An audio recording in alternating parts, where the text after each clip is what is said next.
This is CRH Films, and welcome to the third episode of The Last of Us series. The smuggler and the teenager continue their journey through a country infested with zombies and marauders to save humanity from extinction. Episode 3 begins 10 miles from Boston.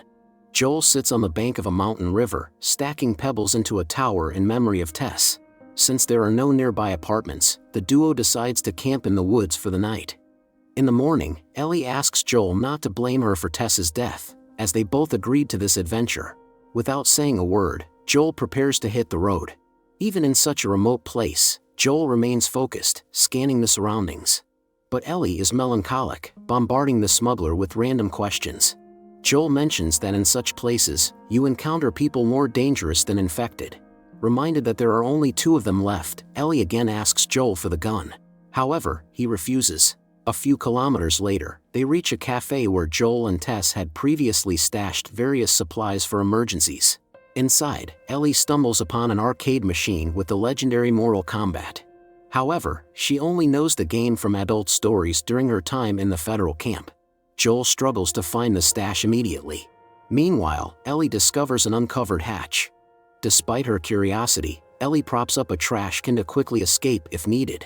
Armed with a flashlight, Ellie explores the basement for anything useful but finds only a pack of tampons. A piercing scream from the darkness startles her.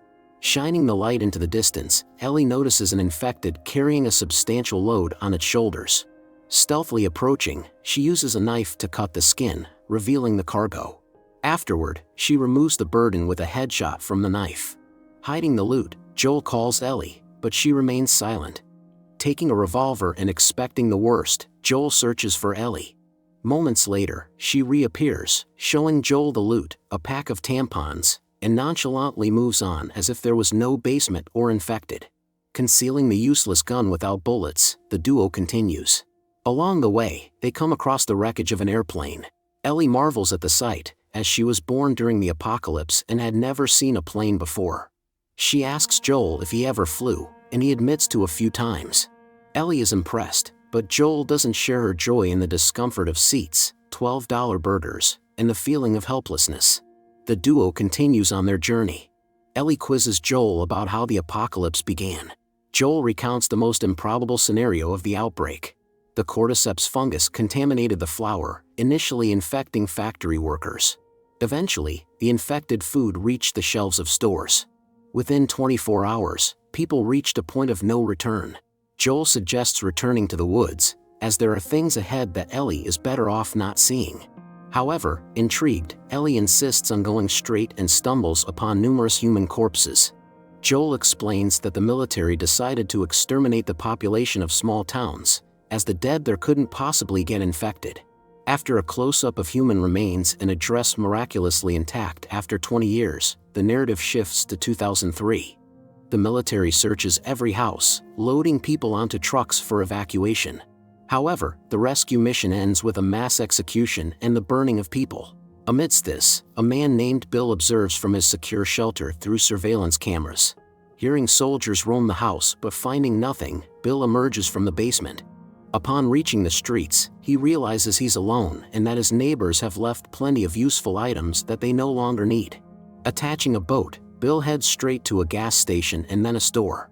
After filling a shopping cart with essentials, the city plunges into darkness, but Bill is unfazed.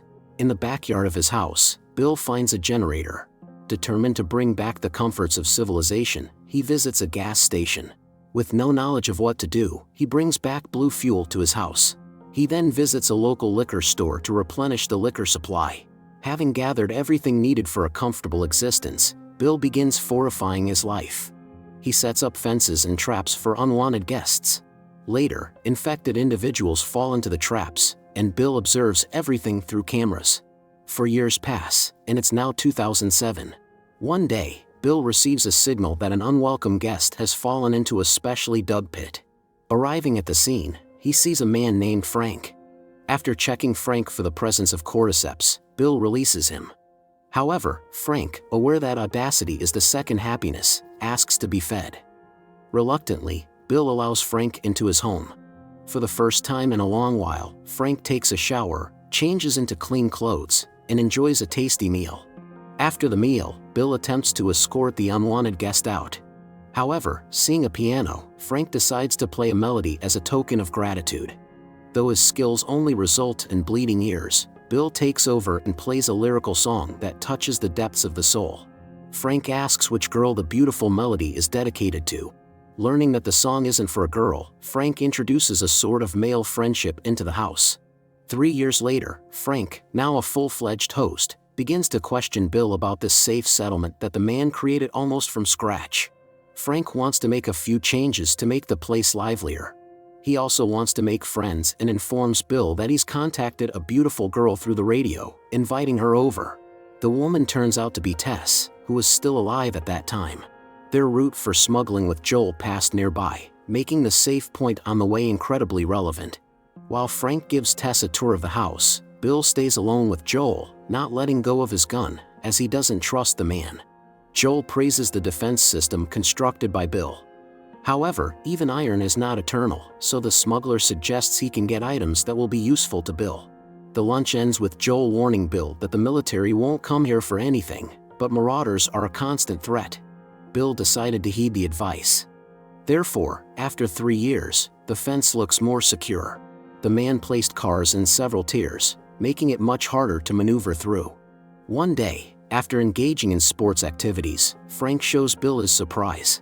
It's a harvest of strawberries, the seeds of which he exchanged with Tess for one of Bill's guns.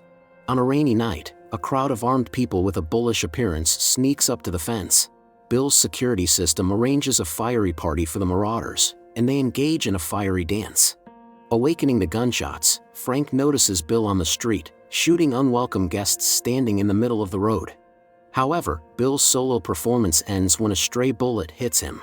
Frank drags the wounded Bill into the house. While Frank tends to the wound, Bill gives instructions to his friend. When he heads to the creator, Frank needs to contact Joel, who will take care of Frank, unaccustomed to such a lonely life. We are then transported 10 years ahead to 2023. Aged Bill takes care of his best friend Frank, who suffers from Parkinson's disease. Frank spends the whole day in a wheelchair, painting pictures and swallowing Joel's contraband pills. One morning, Frank delivers terrible news to Bill. He wants to end his life to not burden Bill with his helplessness. He wants to spend his last day with Bill, walking around the city, simulating a wedding, and having a final dinner with wine mixed with a lethal dose of pills. After dinner, Bill pours a powdery substance from the pills into Frank's glass. Bill and his friend each drink a glass of wine. From Bill's perspective, Frank understands that Bill poisoned not only his glass but also the entire bottle. They then go to the bedroom to spend their last moments together. Later, Joel and Ellie approach the fence. The smuggler enters the security code, and they enter the settlement, which seems to have survived an apocalypse. Joel is disturbed by the excessive silence and unlocked doors.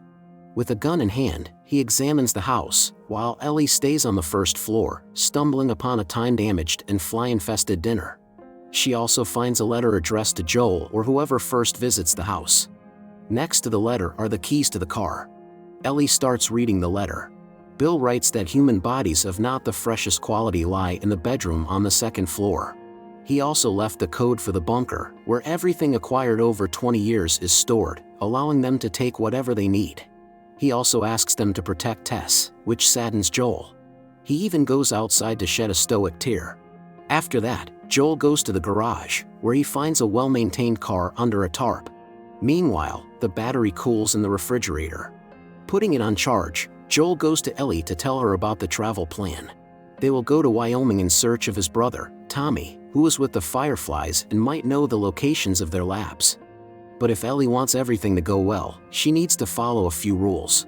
She should not mention Tess, not tell anyone about her immunity, and always listen to Joel.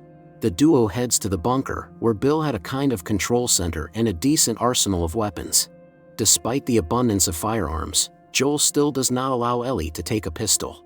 After replenishing supplies with useful items, Ellie insists on taking a shower, as the battery will not charge soon, and hot water will be scarce. While Joel cleans off all the dirt, Ellie surveys the house. Finding a gun in the drawer, she quickly hides it in her backpack. Loading everything into the pickup, the duo sets off on a journey to save humanity.